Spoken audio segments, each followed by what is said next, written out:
Assalamualaikum warahmatullahi wabarakatuh. Saya sebagai salah satu anggota kelompok 1 manajemen kurikulum akan mengawali presentasi PowerPoint yang kami susun, yang anggotanya ialah saya sendiri, Sulistiawati Pohan, Ja'far Maulana Yusuf, Leni Indriani, dan Rahman Renaldi. Adapun tujuan kami membuat video ini untuk memenuhi tugas akhir semester manajemen kurikulum yang dosen pembimbingnya yaitu Ibu Yuliana Magister Pendidikan. Baiklah, dari latar belakang kurikulum, yaitu latar belakang landasan kurikulum, mencakup berbagai aspek penting yang mempengaruhi pembentukan dan implementasi kurikulum di sekolah-sekolah. 3 aspek utama yang sering dijadikan landasan adalah falsafah, kemasyarakatan, dan kebudayaan. Baiklah, untuk selanjutnya akan dilanjutkan oleh rekan saya. Baiklah, yang pertama yaitu pembahasan. Landasan pengembangan kurikulum memiliki peranan yang sangat penting, sehingga apabila kurikulum diibaratkan sebagai sebuah bangunan yang tidak menggunakan landasan atau fondasi yang kuat, maka ketika diterpa angin atau terjadi goncangan, bangunan gedung tersebut akan mudah roboh. Demikian pula halnya dengan kurikulum. Apabila tidak memiliki dasar pijakan yang kuat, maka kurikulum akan mudah terombang-ambing dan yang akan dipertaruhkan adalah peserta didik yang dihasilkan oleh pendidikan itu sendiri. Pengembangan kurikulum adalah proses perencanaan dan penyusunan oleh pengembang kurikulum dan kegiatan yang dilakukan agar kurikulum yang dihasilkan dapat menjadi bahan ajar dan acuan yang digunakan untuk mencapai tujuan pendidikan nasional. Selanjutnya yaitu pengertian filsafat. Kata filsafat berasal dari Yunani kuno, yaitu filosofia. Menurut asal kata filsafat adalah dari cinta akan kebenaran. Orang yang suka berfilsafat adalah orang yang senang dan dengan kebenaran.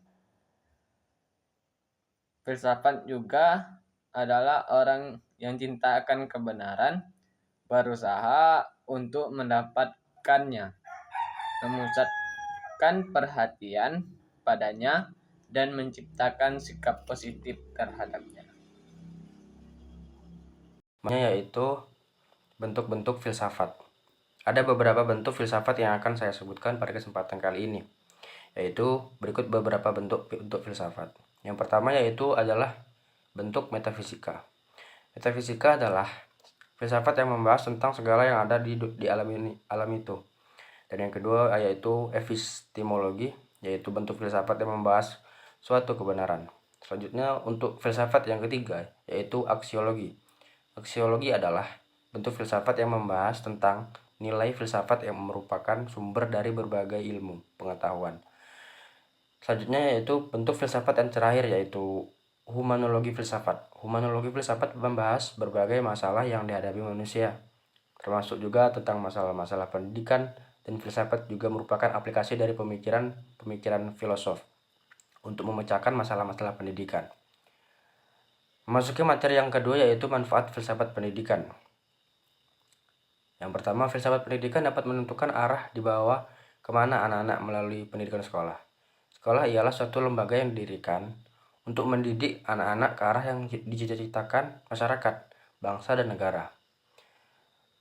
Manfaat yang kedua yaitu dengan adanya tujuan pendidikan yang diwarnai oleh filsafat yang dianut, kita mendapat gambaran yang jelas tentang hasil yang harus dicapai manusia, yang bagaimanakah yang harus diwujudkan melalui usaha-usaha pendidikan itu. Selanjutnya yang ketiga yaitu filsafat dan tujuan pendidikan memberi kesatuan yang bulat kepada segala usaha pendidikan. Yang keempat, tujuan pendidikan memungkinkan si pendidik melalui usahanya hingga manakah tujuan itu tercapai. Selanjutnya yang terakhir, tujuan pendidikan memberikan motivasi atau dorongan bagi kegiatan-kegiatan pendidikan. Cukup sekian, terima kasih dari saya. Baiklah, saya akan melanjutkan presentase dari rekan saya, yaitu kurikulum dan filsafat pendidikan. Kurikulum pada hakikatnya adalah alat untuk mencapai tujuan pendidikan.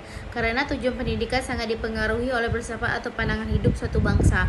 Maka kurikulum yang dikembangkan juga harus mencerminkan pasalapah atau pandangan hidup yang dianut oleh bangsa tersebut.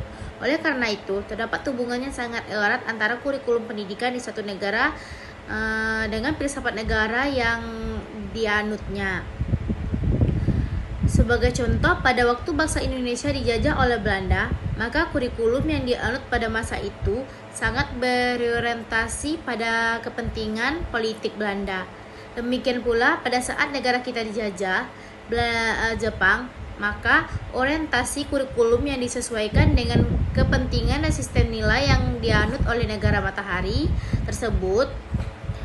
Setelah Indonesia mencapai kemerdekaannya yang secara bulat dan utuh menggunakan Pancasila sebagai dasar dan pasalapah hidup alam.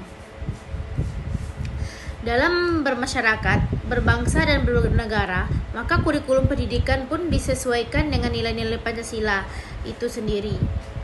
Perumusan tujuan pendidikan, penyusunan program pendidikan, pemilihan dan penggunaan pendekatan atau strategi pendidikan. Landasan psikologi. Pengembangan kurikulum dipengaruhi oleh kondisi psikologi individu yang terlibat di dalamnya. Karena apa yang ingin disampaikan menuntut peserta didik untuk melakukan perbuatan belajar atau sering disebut proses belajar. Dalam proses pembelajaran, tugas terjadi interaksi yang bersifat mutiara antara peserta didik dan pendidik atau dalam kurung guru. Untuk itu, paling tidak dalam pengembangan kurikulum diperlukan dua landasan psikologi, yaitu psikologi perkembangan dan psikologi pelajar. Kedua landasan ini dianggap penting terutama dalam memilih dan menyusun isi kurikulum.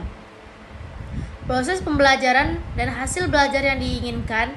9 pendidikan berkenaan dalam perilaku manusia, sebab melalui pendidikan diharapkan adanya perubahan pribadi menuju kedewasaan, baik fisik, mental, intelektual, moral maupun sosial. Kurikulum sebagai program pendidik sudah pasti berkenan pula dengan seleksi dan organisasi bahan yang secara ampuh dapat mengubah perilaku manusia. Namun harus diingat pula bahwa perubahan perilaku pada manusia tidak seluruhnya sebagai akibat intervensi dari program pendidik, tetapi juga sebagai akibat kematangan dirinya dan faktor lingkungan yang bentuknya di luar program pendidikan yang diberikan di sekolah. Baik, cukup sekian akan dilanjutkan oleh rekan saya. Dan selanjutnya, yaitu tentang landasan sosial budaya. Salah satu tujuan pendidikan adalah untuk mempersiapkan peserta didik hidup dalam kehidupan masyarakat. Asumsinya adalah peserta didik berasal dari masyarakat, dididik oleh masyarakat dan harus kembali ke masyarakat. Dan ketika peserta didik kembali ke masyarakat, tentu ia harus dibekali dengan sejumlah kompetensi, sehingga ia dapat berbakti dan berguna bagi masyarakat. Kompetensi yang dimaksud itu yaitu sejumlah pengetahuan, keterampilan, sikap, dan nilai-nilai yang diperoleh peserta didik melalui berbagai kegiatan dan pengalaman belajar di sekolah. Kegiatan dan pengalaman belajar tersebut diorganisasi dalam pendekatan dan format tertentu yang disebut dengan kurikulum. Nah, berdasarkan alur pemikiran ini, maka sangat logis jika pengembangan kurikulum berlandaskan pada kebutuhan masyarakat. Di samping itu juga, dasar pemikiran lain adalah kurikulum merupakan bagian dari pendidikan, dan pendidikan itu merupakan bagian dari masyarakat. Dengan demikian, sangat wajar apabila pengembangan kurikulum harus memperhatikan kebutuhan masyarakat dan harus ditunjang oleh masyarakat. Dan yang terakhir itu, yaitu kami akan membahas kesimpulan dari PowerPoint ini, yaitu kurikulum sebagai suatu rancangan dalam pendidikan memiliki posisi yang strategis, karena seluruh kegiatan pendidikan bermuara kepada kurikulum. begitu pentingnya kurikulum dan sebagaimana sentra kegiatan pendidikan, maka di dalam penyusunannya memerlukan landasan atau fondasi yang kuat. Melalui pemikiran dan penelitian secara mendalam, kurikulum, baik pada tahap kurikulum sebagai ide. Baik, hanya itu presentasi dari kelompok kami. Lebih dan kurangnya mohon dimaafkan. Saya tutup. Wabillahi taufiq wal hidayah. Wassalamualaikum warahmatullahi wabarakatuh.